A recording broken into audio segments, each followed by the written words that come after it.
सरकार के से कुछ सवाल करें तो वो हम देशद्रोही हो जाते हैं। हम अगर सरकार के पक्ष में बात बोले तो हम देशभक्त हो जाते हैं। महाराष्ट्र में वो पीएचडी करने वाले शोधकर्ता छात्र को फेलोशिप नहीं मिल रहा है। वो फेलोशिप का पैसा क्या हुआ? तो फेलोशिप का पैसा रेवड़ी बांटने में चला गया। सांप्रदायिकता दंगे हुए हैं पीछे, लेकिन वो एक क्षणिक हुए। इस तरीके से सरकार द्वारा प्रायोजित नहीं होते थे। फिर तो हिंदू मुस्लिम की बात अलग है। इस स्थिति में तो आकर के यहाँ जो हरिजन है, यहाँ के जो छोटे तबके के लोग हैं, उनकी भी लिंचिंग शुरू हो गई है। आप सलाम, आप देख रहे हैं वॉइस ऑफ इंडिया में आपका हसीब अहमद। बिहार चुनाव चल रहा है और सत्ता और विपक्ष ने अपनी अपनी बिसातें बिछा रखी हैं। जीत हार का फैसला जल्दी होने वाला है। तारीख को समस्तीपुर में चुनाव होना है और देश में जो अभी हालात चल रहे हैं उसी हालात पे बातचीत करने के लिए हमारे स्टूडियो में मौजूद हैं विवेकानंद शर्मा जी, रिटायर्ड बैंक अधिकारी हैं। आपका भी स्वागत है। सर, चूँकि अभी बिहार चुनाव चल रहा है और देश पर भी बात करेंगे और बिहार पर भी बात करेंगे, तो भी देश में जो माहौल है इसके बारे में क्या कहना है आपका सर? तो सारे प्रबुद्ध लोग जो हैं वो सब समझ ही रहे हैं। मेरी अकेले की व्यक्तिगत की कोई राय नहीं है। जितने बुद्धिजीवी हैं या जितने देश को पसंद करने वाले देशभक्त हैं, उनकी सोच लगभग एक ही है कि पिछले 11 सालों में जो देश की परिस्थिति इस तरीके से इतनी तेजी से बदली है कि अरे उसको कुछ कहना जो है, अगर हम सरकार के से कुछ सवाल करें तो वो हम देशद्रोही हो जाते हैं। हम अगर सरकार के पक्ष में बात बोले तो हम देशभक्त हो जाते हैं, जो कि 11 साल पहले ये बात न थी। इस देखना बड़ी खतरनाक स्थिति में ये देश जा रही है। इस सोच के साथ, इस करवट के साथ अगर हम लोग अभी न चेतें तो ये अब इसको सांप्रदायिक रंग देना या कहना भी अपने आप में एक अभी पूर्णतया ये नहीं होगा, लेकिन हाँ उस ओर इसको जरूर धकेला जा रहा है। देखिए देश किस ओर जा रहा है, देश को बस अरे इस ओर ले जाने की कोशिश हो रही है कि सारी देश की जो संपत्ति है वो कहीं एक जगह सिमट के रह जाए, एक जगह चली जाए। ये प्राइवेटाइजेशन और ये शिक्षा के स्तर में गिरावट, तो अभी आप देख रहे हैं कि हम अभी निश्चित तौर पर आपको एक बात कहेंगे कि अभी जितना भी रेवड़ी बांटने का कल्चर जो शुरू हुआ पिछले 10 से 11 साल में, वो रेवड़ी ही सबसे बड़ा मुख्य वो मुद्दा है जो देश को बर्बाद करने पर तुला हुआ है। रेवड़ी का बांटने का मेरा मतलब ये है कि रेवड़ी जो आप बांटते हैं तो वो फंड, रेवड़ी बांटने में जो फंड आपका जाता है वो फंड आप कहीं कटौती कर रहे हैं आप। जैसे कि अभी पिछले ये पढ़ा कि महाराष्ट्र में वो पीएचडी करने वाले शोधकर्ता छात्र को फेलोशिप नहीं मिल रहा है। वो फेलोशिप का पैसा क्या हुआ? तो फेलोशिप का पैसा रेवड़ी बांटने में चला गया है। तो शिक्षा के फंड को ये रेवड़ी में बांट रहा है, चिकित्सा के फंड को ये रेवड़ी में बांट रहा है। तो वहाँ तो स्तर गिरता जा रहा है चिकित्सा और जो कि मुख्य चीज है देश का। तो इनका न चिकित्सा पर ध्यान पड़ रहा है, न स्वास्थ्य पर इनका ये उसके जो उस मद के खर्चे को ये रेवड़ी बांटने में लगा रहे हैं। देश की जो धर्मनिरपेक्ष छवि पूरी दुनिया में थी, इसको कितना चोट पहुँचा अभी?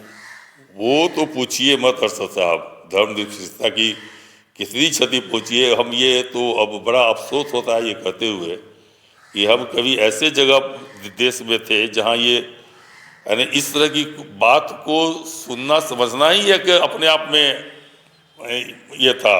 वो क्या कहेगा अच्छे शब्दों में, ये सांप्रदायिकता दंगे हुए हैं पीछे, लेकिन वो एक क्षणिक हुए। इस तरीके से सरकार द्वारा प्रायोजित नहीं होते थे, सरकार द्वारा प्रायोजित न होते थे कोई चीज। ये सांप्रदायिक, हाँ सही, सांप्रदायिक वो सरकार प्रायोजित नहीं करती थी, वो आपस में जरूर लड़ते थे, होते थे, हुए हैं, हमेशा हुए हैं, लेकिन सांप्रदायिक सरकार उसको दबाने का या समझाने का काम करती है, सरकार द्वारा प्रायोजित नहीं होती थी।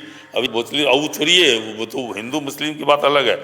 इस स्थिति में तो आकर के यहाँ जो हरिजन है, यहाँ के जो छोटे तबके के लोग हैं, उनकी भी लिंचिंग शुरू हो गई है।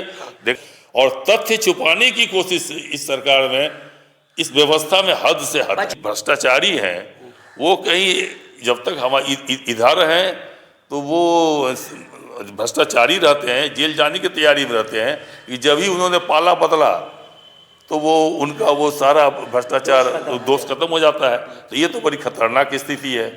आपने बड़ी अच्छी बात कही कि जो यहाँ की जो एक सेकुलर छवि थी उसको ख़तरा पहुँचा है। आपने हरिजन की भी बात की। अच्छा सर, आज ज़ाती सवाल आपसे पूछते हैं। आप पिछले कई वर्षों से, ये धर्मपुर है, धर्मपुर में रहते हैं, भूमियार जाति से आते हैं आप, तो आपको कभी ऐसा लगा इस धर्मपुर में कि आपके साथ कभी भेदभाव हुआ हो? 73 में मैं धर्मपुर मोहल्ले में घर बना तो यहाँ आए, मेरे पिताजी आए, मैं भी आया।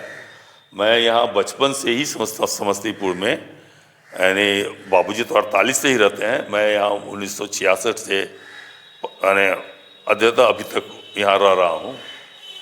और जहाँ तक यहाँ आकर के मुस्लिम के साथ रहने का, तो ऐसा तो मैंने ऐसा अनुभव तो नहीं हुआ कि यहाँ किस तरह का मेरे साथ दुर्व्यवहार हुआ हो, कभी नहीं। जबकि बगल में दरभंगा में हुआ था, वो दंगा हुई थी दरभंगा में, तो यहाँ के जितने भी बौद्धिक मुस्लिम थे, घूमने वाले थे, जो बड़े थे, वो यहाँ के जितने भी हिंदू घर थे उस सब के घर में घूम करके उन्होंने कहा कि यहाँ कोई बाहरी दा करके कुछ नहीं कर सकता है, आप लोग निश्चिंत रहें। ऐसी यहाँ कोई आंदोलन नहीं। उन्होंने कहा कि दरभंगा में जो हो रहा है वो होने दीजिए, जो हुआ है उनका जो अपना वो मैं यहाँ हम समझता हूँ कि हम यहाँ ना आपके साथ कुछ करेंगे ना आप हमारे साथ नहीं करेंगे। इसमें डरने या भरने की हम लोग यहाँ ऐसी कोई अपने घर में बच्चों के साथ है, हमें कोई जी। बड़ी बात इन्होंने कही। धर्मपुर है और यहाँ पर ये पिछले 70 से रह रहे हैं और इन्होंने इतनी बड़ी बात की। अभी सर एक स्टेटमेंट आया है संभावी चौधरी के हस्बैंड का, साइन कुणाल का। उन्होंने कुछ ऐसी जो हमारी जो एक भारत की जो एक रीति रिवाज संस्कृति है, जिसमें हर धर्म अपने हिसाब से कपड़ा पहनता है, पर्वे मनाता है, खान पान उसका होता है, उस पर उन्होंने कटाक्ष करते हुए एक बहुत ही संकीर्ण स्टेटमेंट दिया है। आपने सुना होगा कि जो बूचर खाना है उसको बंद कराएंगे वो। देखिए, बूचर खाना बंद कराना उनका अगर काम है तो देश में जितने बड़े बड़े बूचर खाने हैं वो तो सब हिंदुओं के पास है जी। सबके मालिक तो हिंदू हैं, तो पहले वो बंद कराएं जी। पहले वहाँ वो नजर है, वो बंद कराए ना जी। सबसे बड़ा बीफ एक्सपोर्टर तो हमारा देश है जी, भारत देश है, सबके मालिक तो हिंदू ही हैं जी। और ये थोथली बातें हैं, ये अपने ससुर और इसके अति के कारण कुछ बोलने के काबिल हो गया, नहीं तो ऐसे व्यक्ति की समाज में कोई पूछ नहीं है। ये बिन पेंदी के लोटा है ये सब। बुचर खाना क्या है? बुचर खाना वो जो बकरा काटा जाता है वो बुचर खाना नहीं है क्या? मछली का जो क्या तो बुचर खाना नहीं है क्या जी। तो वो हम खाएं, हम काटें, हम खाएं तो ठीक, और वो किसी एक खास संप्रदाय के लिए जो अपना खाता है, खाने की चीज है वो खाते हैं, हमको नहीं पसंद है हम नहीं खाते हैं जी। ये तो हमारी आज़ादी, ये हमारी आज़ादी है। इस तरह के वक्तव्यों पर कोई सरकार की तरफ से कोई वक्तव्य नहीं आता है कि वो सही बोल रहे हैं। सरकार में दम है तो वो बोले सरकार कि नहीं, साइन कुणाल का जो वक्तव्य वो सही है, हम ऐसा करेंगे, बोले वो जी। लेकिन वो ऐसा वो बोल भी नहीं रही है, इसलिए कि उससे बहुत ज्यादा इनको रॉयल्टी मिलती है जी। तो इसलिए ये सब बेकार की बात है। ये सब सीधे हिंदू को भड़काने की बात है। जैसे हिंदू मतदाता या हिंदू मतदाता भी समझ चुके हैं कि अब इसको अब ज़्यादा कॉन्शियसली नहीं लेना है इन सब बातों को। जो उनके वोटर भी है वो भी समझ रहे हैं, भले वोट उनको दें न दें वो बात है, लेकिन वो चीज़ वो समझ रहे हैं कि इनको सिर्फ वोट से मतलब है और ये न ये बंद करा सकते हैं, इनके बस की बात नहीं है, न ये बंद करा सकते हैं।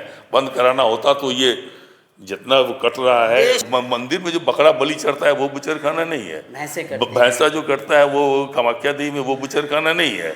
वो क्या है? वो भी वो पशुपतिनाथ में जो भैंस करता है वो बुचर खाना नहीं है। तो ये क्या मतलब है इस सब कहने का? देखिए, इनको कोई सीरियसली लेता ही नहीं है इन सब बातों को।